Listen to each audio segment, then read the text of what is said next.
Hello, my little guys and girls. Are you ready for a new story with another message? There you are, the selfish giant.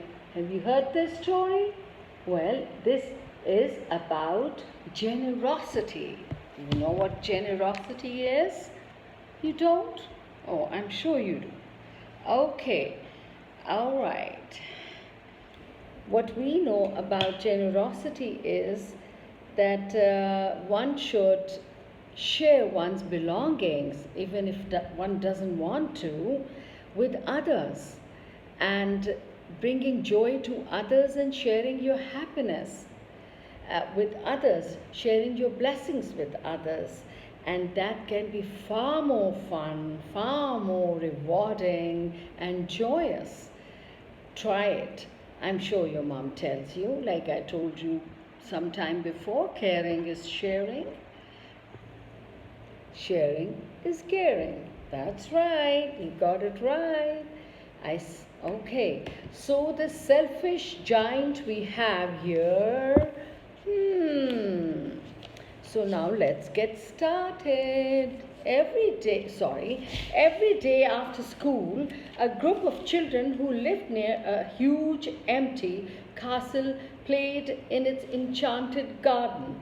The garden was enchanted because it stayed summer there all year long. The trees in the enchanted garden never lost their leaves.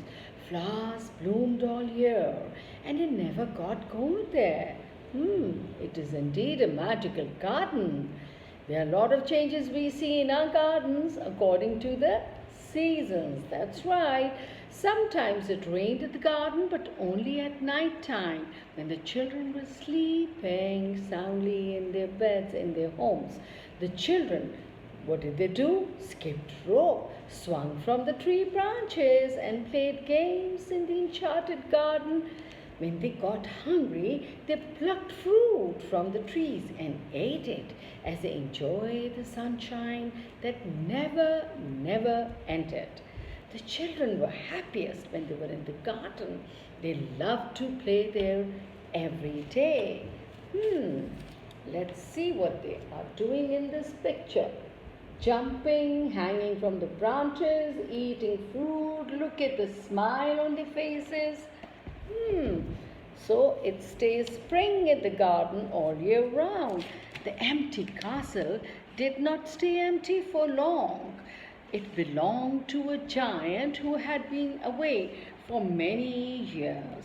One day he returned home, hoping to find some peace and quiet after his long journeys.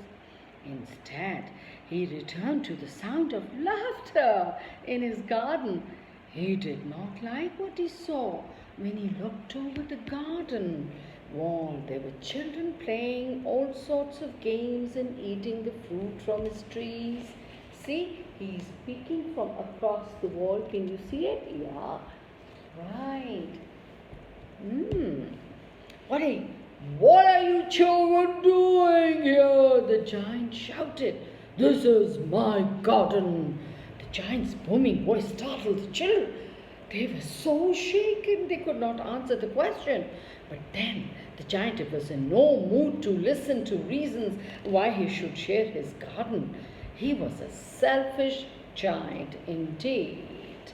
The giant stormed into the garden and ordered all the children to leave at once.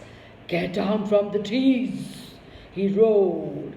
Get out of my garden and never come back, ever. The children didn't understand why the giant wanted them to leave. No one ever sent them away. The children were frightened of the grumpy giant, and they ran from the garden as fast as they could. Once the children gone, the giant looked around the empty garden and smiled. Finally, he would have some peace and quiet. No noise, no pesky children running around. He muttered to himself, just me and my garden. He was a very selfish giant. Do you think it's good to be selfish? The children no longer had a place to play. They tried playing in other yards and gardens, but no place compared to the enchanted garden. One day they stopped outside the garden wall.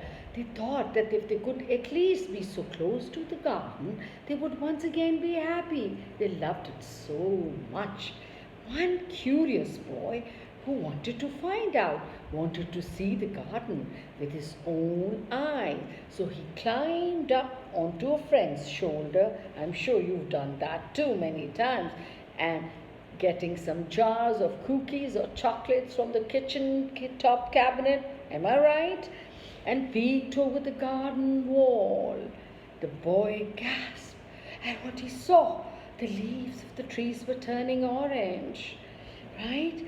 And there was no life and were falling to the ground. The grass that once was thick and green was now thin and brown, looked sad.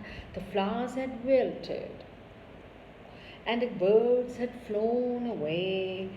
What has happened to our wonderful garden? Oh no, it looks like it is dying, said one child. Oh, became sad. Their beautiful garden was no longer enchanted. Okay. Soon the garden became a cold and lonely place. All the trees were bare, the grass was the color of straw, and the sun never shone anymore. One day, as the giant passed in front of a castle window overlooking the garden, a flower poked its head through the ground. The giant watched the flower. He began to hope it would bloom. But then a strong gust of wind came and scared the flower back onto the ground. The giant sighed. He didn't understand the changes that had taken place in the garden. Can you guess why this had happened? I'm sure you do, you smart little fellows. When he returned from his journey, the garden was warm and full of life. But now it was dull and cold. At least now I'll have peace and quiet, the giant said, and I don't have to share the garden with anyone. The giant was simply being selfish. Look at the garden now. No children, empty, lonely. Excuse me. Okay, I'll be back again.